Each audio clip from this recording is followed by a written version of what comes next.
Hey guys, we're back again this week, and well, I think it's gonna be a shorter program this time. I'm trying to cut down on time so you don't have to go through two videos at the same time.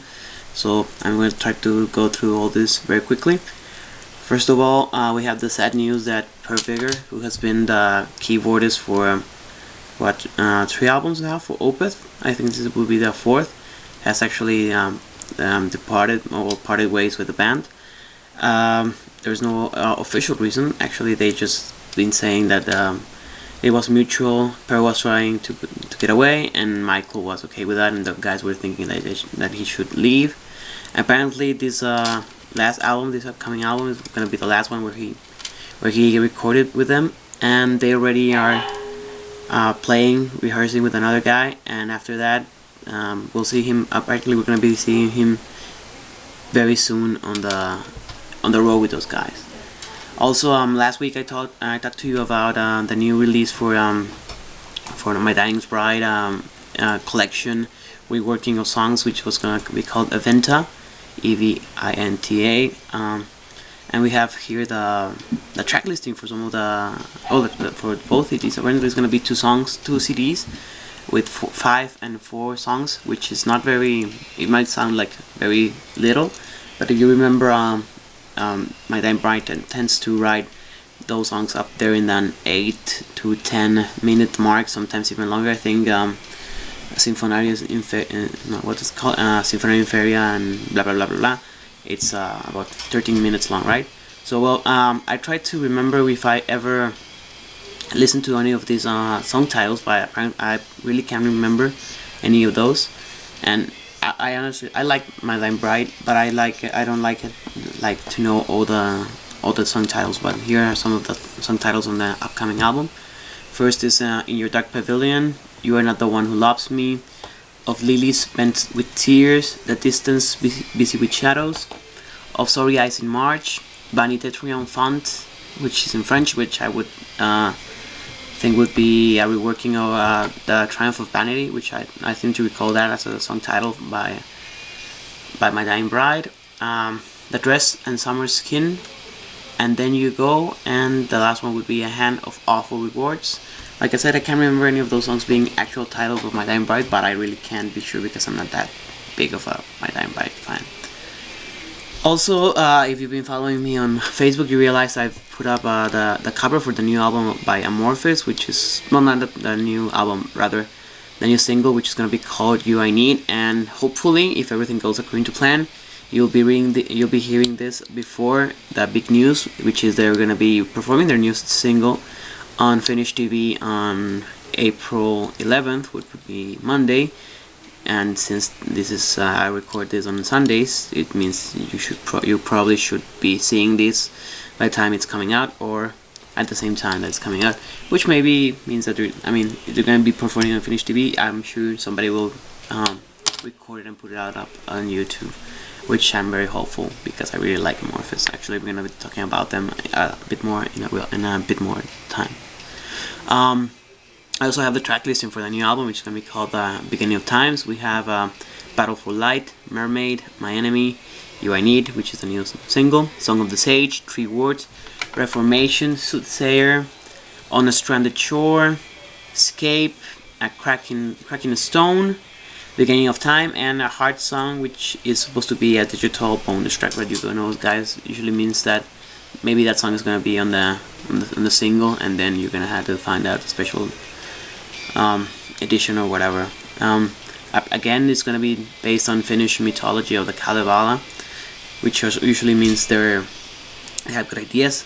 I'm surprised because this is the 4th album they're going to be recording with Tommy Jutsen, which would make it the first time there's anybody else has come up with the same length of albums as their previous singer, which was Pasi Koskinen, another great singer who made 4 albums with those guys. And let's see what those guys are coming up with. I really liked Eclipse. I really liked what was the next one? Shit, I can't remember the next one. I can't remember the next one.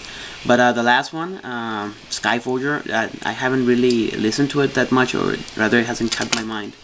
really well, and I'm kind of sad about it because I remember that Amorphis were a huge influence on my personal life. Well, they've been very good in my life all time, and far from no. Silent Waters was the next one, which was also a very good album. It's just that I was in school when they came out and I couldn't really focus on it. On April 8th, which was about 2 days ago, the guys from Slipknot, basically Joey Jordison and Sean Cron, came out and wished, well, remember the memory of their lost brother Paul Gray, and wishing him a happy birthday.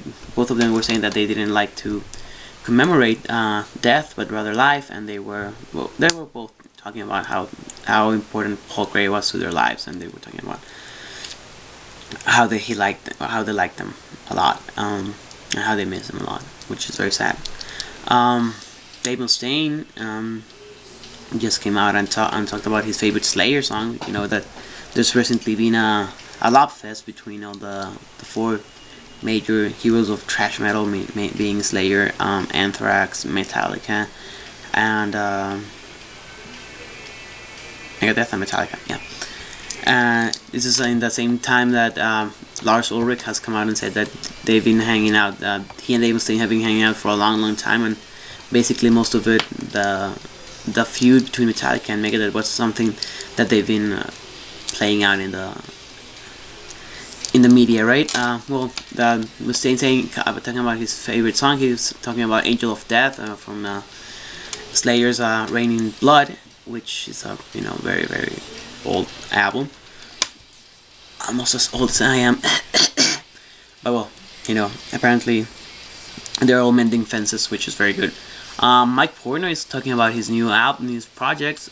He's been talking about he's been already recorded 3 different albums with 3 different projects and artists, and doing a few shows with his tribute band to the Beatles. There was some footage up there in the internet a few weeks ago. Blah blah blah. He's talking about how happy he is with doing all this stuff. He first talked about his new band with the singer from Symphony X, Russell Allen, Mike Orlando, and Paul DeLeo on bass and guitar and bass respectively. Both guys which I haven't heard about. Maybe you guys have. It says it's super hard hitting. It has strong slamming tunes with riffs, kind of in the vein of Zakk Wylde and Dimebag, which is very impressive, and vocals as big as Dio, which is kind of hard because I can't imagine Russell Allen singing like Dio. Dio had not because I liked very much how Dio sang, but rather because of the style.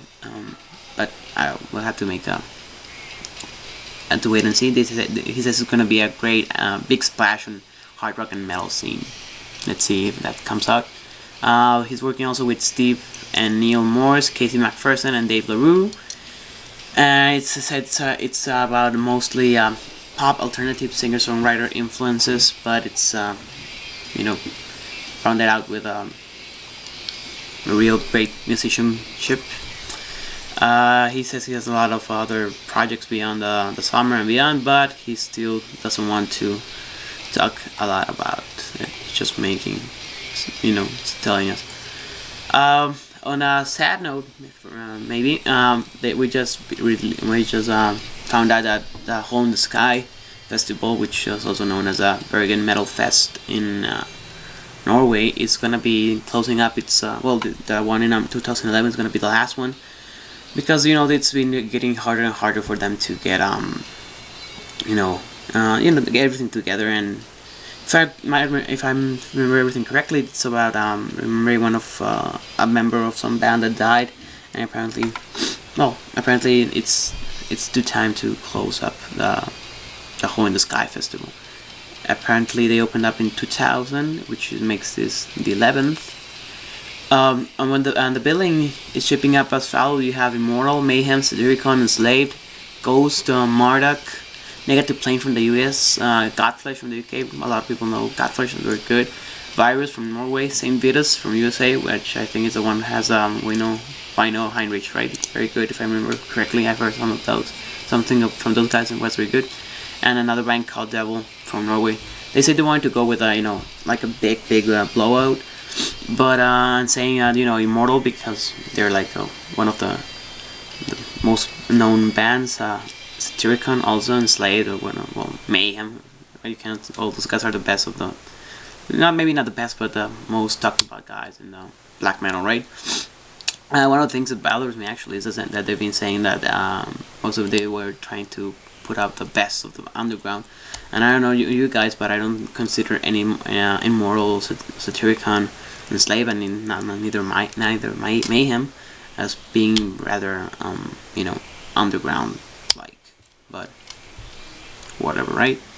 Also, for those of you who are fans of power metal, we on April 9th, 7th was when this the guy from Edguy announced that they're gonna be recording their new album.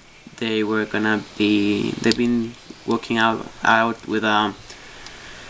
with Scorpions and Avantasia, you know, the other project of Tobias Sammet.